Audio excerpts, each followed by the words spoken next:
Hey, what up? Hi, my name is Mitch. I'm an alcoholic. Got your daily reflections for December 29th. Hope you guys all had a good holiday, great Christmas. Mine was awesome. I got to spend time with my family, and it was amazing. It's such a blessing to be sober and to be around your kids. Oh man, I can't even express it enough. But either way, I hope everyone had a good holiday, and that's all I got on that aspect. But here we go with the daily reflections for December 29th is the joy of living. Therefore, the joy of living is the theme of AA's 12th step. That comes from 12 Steps and 12 Traditions, page 125. AA is a joyful program. Even so, I occasionally balk at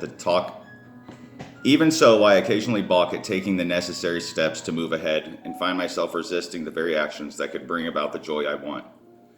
I would not resist if those actions did not touch some vulnerable area of my life, an area that needs hope and fulfillment.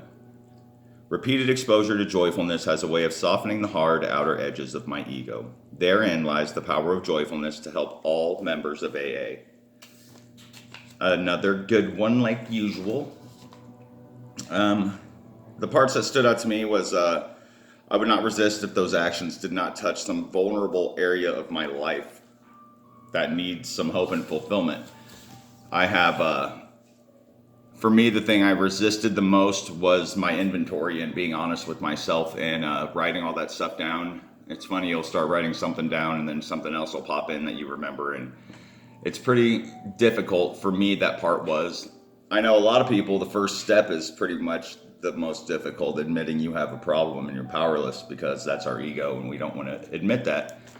And it takes a while for some people. Some people get it real quick, but that's pretty difficult, but it's very important, that first step. But anyway, mine was, doing my inventory and writing down what I'd done. And then also with that, making amends to these people that I've hurt. And that takes some courage and some definite willpower.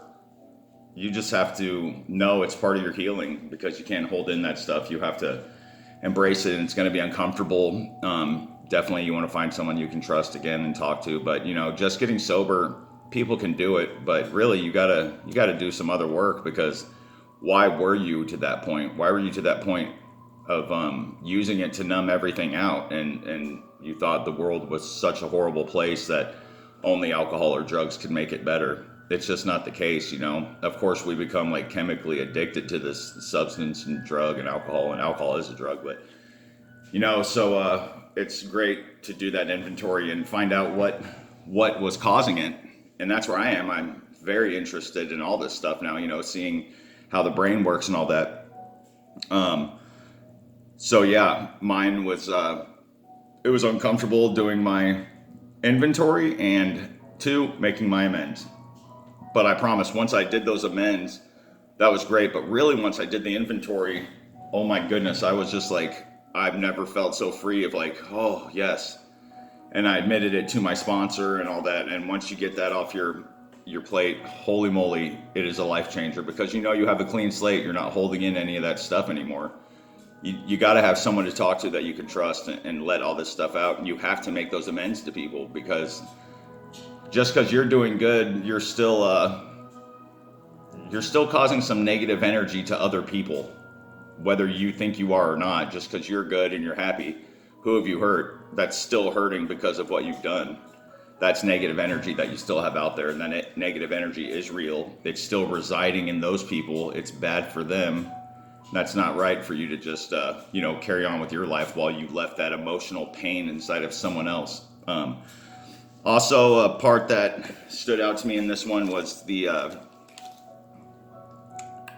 repeated exposure to joyfulness has a way of softening the hard outer edges of my ego. Again, the ego, and just letting go and realizing I'm not the most important person in the world. I'm just another human being like the rest. But that's scary too, There's another part that scared me, which was this one.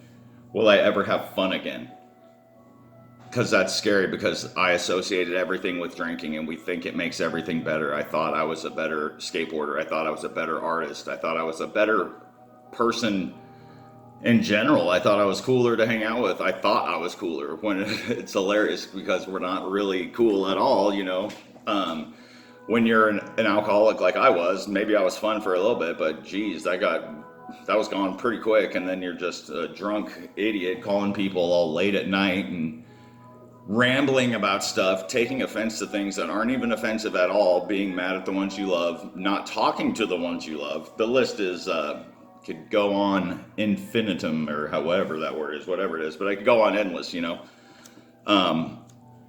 And I was thinking, is this going to make my relationships less fun? And I was talking to my counselor in my classes last night and thinking, like, what's my plan to stay in this? How am I to stay in recovery? What am I doing? Who are the people I'm associating with? Because they tell you to change your playground and playmates, and you do, and you should, because it's not safe for you to be around certain people. Not everyone's an addict, though. Not all of your friends are addicts like you are. That doesn't mean you can't hang out with them. You can't talk to them. I found for myself, though, that I'm very much interested in learning a lot more, and to be around people drinking not necessarily makes me want to drink. It's just not that fun for me. And I want to keep growing as a person, spiritually and mentally, you know, just becoming a better person. Plus, you get older, and I have children. So my sobriety and my structure and plan is pretty solid. So I know what I'm going to do with my time. I work pretty much all the time. But, you know, changing that playground and playmates is important. And it's not going to lessen or weaken the relationships that you think it will. In actuality, it's going to strengthen those, and those bonds will become even stronger, because those that love you and have cared about you this whole time are still going to love you way more now, even because they're going to see that person they knew who you could be, and they've always known you could be, but we were just too blind and had our blind spots where we couldn't quite see it, even though we might have thought it, because our ego was telling us we're already there, we're cool, we got it. But yeah, so it's not going to weaken any relationships. If anything, it's going to make them much stronger, and that's amazing. And that's why you should always be thankful for those people that are still there for you. And you know, have your amends, do your amends with them, and apologize for how you were if you haven't already, and just thank them and be grateful that they are in your life, and the people that are still in your life. Just because you quit drinking doesn't mean you cut everyone out of your life. It just means you don't really have any reason to hang out with people while they're drinking a lot. I mean, there's nothing wrong with seeing them, you know, when they're having a couple beers, but I mean, to actually like hang out for 8 hours, 9, 10 hours a night, that's kind of pointless. So you get to that point and it's good. Your relationships will grow stronger. You're going to realize who actually does care for you and love you the most. You're going to realize who stops calling you because either A, they think they can't be around you because they feel bad about their usage, or B, they are protecting you, and that's good too. I mean, we have Facebook Messenger. We could always stay in touch, and these people truly care about you still. So don't be scared that you're not going to be fun. You're going to get way better at everything that you thought you were really good at. It's just the way it is. I mean, our brain slows down a bunch when we have alcohol in it. It's just a scientific fact. So it's just our own self being drugged up thinking that we're way better at all this stuff. It's just not the case. And when you get stressed out, which we all do, there are some techniques you can do. And, you know, studies have proven that exercise and breathing are like the two top ones that you could do. So when you're getting stressed out, go take that moment and sit and breathe and just take a deep breath in for 8 seconds, or no, deep breath in for 4, and then you double the exhale. And that's what you do. And you just focus on the breath and slow that heart down and feel that oxygen rushing through your body, and it will calm you down. And same with exercise. You're going to get all those things that you get from drinking and drugs. You're going to get those neurotransmitters like, you know, dopamine, serotonin, and GABA. I think I've never heard of GABA other than a Ramones song. GABA, GABA.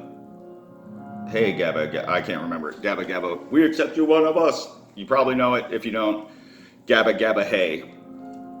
I don't know if that's what it comes from, but I know, or if Ramones did it, blah, blah, blah. Here we go. So, yeah, so exercise and breathing are very good for bringing that stress level down. And we all feel it still. We all get it. And those are times when I would be stressed that would be a trigger for me to go want to drink or use. We can deal with life without drugs. Our body actually creates these same chemicals, and they're neurotransmitters, and they go into our brain. We're just impatient, and we want to get that quick one. Bam, I want to get it right now. I want to get it right now without having to do anything. I'm going to drink and drink and drink and smoke and shoot, whatever it is. But there's a lot of ways we could do it without it. I mean, our higher power and our lives in general, we're equipped to make this stuff. I think that's why we love it so much too, because it's something we've felt before. We just feel it a lot quicker. Again, with skateboarding, you land that trick you've been trying, you get that feeling, and it is a high. It is legitimately a drug. I used to think, like, when I would say that it was like not real, but the more I'm studying, like, the brain and how our neurotransmitters are and all that, and the adrenaline and all that good stuff, it is a absolute high that you can get. And I've always said it, it's a high I couldn't get from anything else. I'll never get that high. But we get it from all sorts of things, from learning a new song, from finishing a book, from doing a nice long run, a walk. And that's what I'm gonna get to now too, things that can help our neurotransmitters. And there's an acronym I learned in my class last night, and it's called Nourish. The acronym is Nourish. So N is for notice nature. 20 minutes can raise your dopamine. Studies have shown just 20 minutes in nature. Go for a walk for 20 minutes. Sit at the beach for 20 minutes. Sit on a bench. Do anything. Go out and appreciate nature and how beautiful the world is. It is a wonderful, amazing thing. And we all know it. We've all felt it. One of the guys in my class was talking about him going on his motorcycle ride. And we all know that feeling when you're driving out on a back road and you're just like, appreciating how beautiful everything is. And we're always like, can look at a sunset and be like, God's a great artist, or how can there not be a God when you see stuff like that? And again, not preaching higher power, it's whatever you believe, but we've all been there where we see a beautiful sunset and it makes you feel good because it's wonderful. So N, notice nature. 20 minutes can raise your dopamine. And then O, observe your breath. Like I was saying, the in for 4, out for 8. So whatever you breathe in, you're gonna double that when you breathe out. That's good for those neurotransmitters as well. And unite with others, doing body work, physical touch. Like get a massage, give another person a massage. You could just feeling. There's some meditation things to reduce your stress, where you just find something and just notice and focus on that touch. Unite with others, also being with family, being with your significant other. For me, I get an insane high amount of happiness when I'm hanging out with my 2 kids. It's unreal. It's that feeling of completeness. And if I died today, I would be happy. I wouldn't be happy, but I would be thankful that I created life, and they have a wonderful chance to continue to go on, and they're beautiful, amazing girls. I love Cecilia and Clarissa so much. They're great. Also, R, replenish with food. So you can get omega-3 fats, which also make neurotransmitters. So what you're eating, that can help. So if we're eating all that nasty junk food, that's going to make us feel more lethargic and gross. And, if we're eating a bunch of sweets, and we all know that feeling, the food hangover, it's real, I mean, I'm guilty of it. It's fun to eat something bad because it tastes good. I like eating healthy as well, and I could tell the difference. But these are all things you could pick from whichever ones you want to do. I initiate movement. Again, that's yoga, which raises your GABA a lot, one of your neurotransmitters. GABA, hey. And, same with skateboarding, running, exercise. That's what it is, exercising. You find something to do that gets your blood flowing, and it feels great, and it will increase that serotonin and the adrenaline, and it'll get you feeling good. I mean, we all feel good after that. And S for it is sit in silence, and that's meditation. Just sit in silence and be alone in your mind and be aware. And those are your times to reflect. Either sit in silence and focus on your breath, or meditate and sit and focus on what your plans are. Take an inventory on yourself. Just think about how amazing it is you're even alive. Think about how wonderful life really is. Think about the fact that you don't have to be that person you were before. And there's so many endless things you could think about. Focus on your gratitude, be thankful. But any way you want to do it, sit in silence and just let the body recharge, give it a moment to rest. And finally, in the acronym of Nourish is H for harness your creativity. And this one, again, for me, skateboarding, doing art, playing music, writing. It could be anything that you love. I mean, we all have hobbies, and not all hobbies are like the artistic, creative side. Some people's hobbies is working on a car. Anything that you create is a hobby, and that's art. So you could create anything, cooking a meal, because I hear some people say I don't really have any hobbies. We all have some sort of hobby, but I don't think you want that hobby to just be sitting and that's it. Even at work, if you just work a lot, you're creating something at work. That could be your hobby, if it makes you feel good. But we can all find something that makes us feel better, and there's a lot of things right there, and that's not even all of the things in the world that can help our neurotransmitters. Our body can create these things that make us feel really good, and the world is a beautiful, beautiful thing, and I only wish the best for everyone, and I hope you guys like these videos. I say it every time, but I always also think of my mortality. It's creepy, but life is beautiful, and if this happened to be the last video I ever made, I'm very happy and very content with my life, and I'm gonna think of better ways to say this at the end of every video, because I really love this stuff, and I want to leave things behind for anyone to watch and to get some help from, gain knowledge from, see how happy a person can be and content with life and death. And I ramble a lot, but life is beautiful, and we don't need drinking, we don't need drugs. No matter what kind of life we've went through, we've all had a rough life. It's all been different. We've all had different lives and different struggles and obstacles, but those things do make us who we are, and we can become a way better person. We don't need to turn to alcohol for the fun. We don't need to turn to drugs for the release of the stress and anxiety that we're really holding in from other traumas in our life, and even just emotional issues and illnesses, if you will. There's like social anxieties, and alcohol makes us feel better, and that's part of the thing too in the brain. It makes you feel better because it messes with a part of your brain that is your judgment and your caring, and it just it slows it down, which isn't a good thing. So you might think it's like making you feel more comfortable, but it's really because it's slowing you down. And it does the same thing when you're gonna drive. It's slowing you down, it's slowing your reaction time down, it's inhibiting you to not care, and that's really bad, lead to bad things, whole nother stuff that I'll continue to say in other videos. But if you guys like this, please leave a comment. I enjoy it. I hope you guys are all doing good. I hope you share this with someone that you think it might help, in a way of not pushing it on them, because we all know people that are going through stuff, and it's very, very hard to try to get someone to get that help that they need. And they got to get it on their own, but you can plant that seed, and you can let them know that you'll be there for them. But if you care enough, you don't want to be there for that person and partake in it, because when something bad happens, you might end up feeling yourself that maybe I'm part of it. I mean, because you are. Really, when you think about it, you're doing it too. And you might not have that same problem as that person, but you're doing it with that person. And, that's another thing. It's hard once you're sober to be around some of the people. But drinking is different. It's so accepted, It's the other stuff I think about too. But either way, just try to be there for people, and realize how you're being there for them.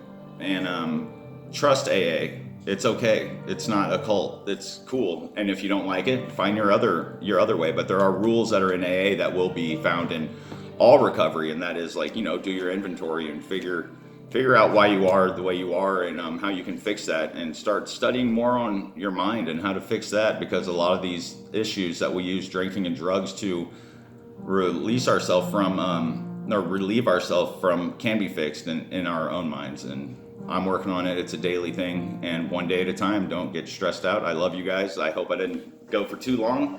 Have a great day. That's it. Bye, guys. Happy New Year. Whoop.